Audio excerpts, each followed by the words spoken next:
کشان سلطنت کے زوال کے بعد چوتھی صدی عیسوی کے آغاز میں چندر گپت اول نامی حکمران نے گپتا سلطنت کی بنیاد رکھی۔ یہ سلطنت ہندوستان کی تاریخ میں گولڈن ایج کہلائی، کیونکہ اس دور میں سائنس، ریاضی، ادب اور فنون لطیفے میں بے پناہ ترقی ہوئی۔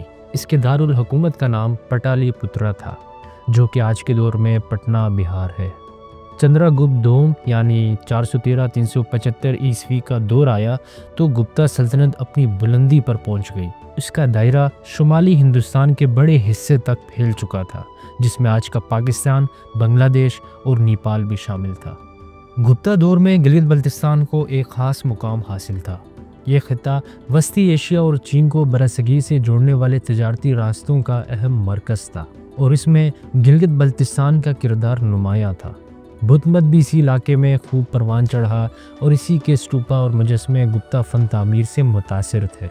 اگرچہ گپتا حکمرانوں کی براہ راست حکومت یہاں قائم نہ ہو سکی، لیکن پڑوسی علاقوں جیسے گندھارا اور کشمیر کے ذریعے ان کا اثر و رسوخ ضرور موجود تھا۔ 5ویں صدی عیسوی میں سینٹرل ایشیا کے خانہ بدوش، جنہیں ہیپتھلائٹس بھی کہا جاتا ہے، مغرب کی طرف پھیلنے لگے۔ ہیپتھلائٹس، جنہیں وائٹ ہنس بھی کہا جاتا ہے، سینٹرل ایشیا کے خانہ بدوش حملہ تھے۔ انہوں نے شمالی ہندوستان کے بڑے حصے اور گلگت بلتستان جیسے علاقوں پر قبضہ کر لیا۔ ان کی یلغار نے گپتا سلطنت کو کمزور کر دیا اور آخرکار اس کے زوال کا سبب بنی۔ 5ویں صدی کے وسط تک ہیپتھلائٹس نے کشمیر اور غالباً گلگت بلتستان پر بھی قبضہ جما لیا تھا۔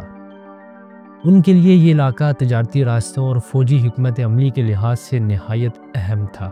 ان کی سلطنت میں وسطی ایشیا اور ہندوستانی ثقافتوں کا امتزاج نظر آتا تھا، جو ان کے سکے اور فن تعمیر میں جھلکتا ہے۔ تاہم مقامی حکمرانوں نے بھی مزاحمت کی، جس کے نتیجے میں طاقت کا توازن بدلتا رہتا تھا۔ ہیپتھلائٹس کی فتوحات کے بعد گپتا سلطنت مزید کمزور ہو گئی، اور ہندوستان میں کئی چھوٹی ریاستیں ابھرنے لگیں۔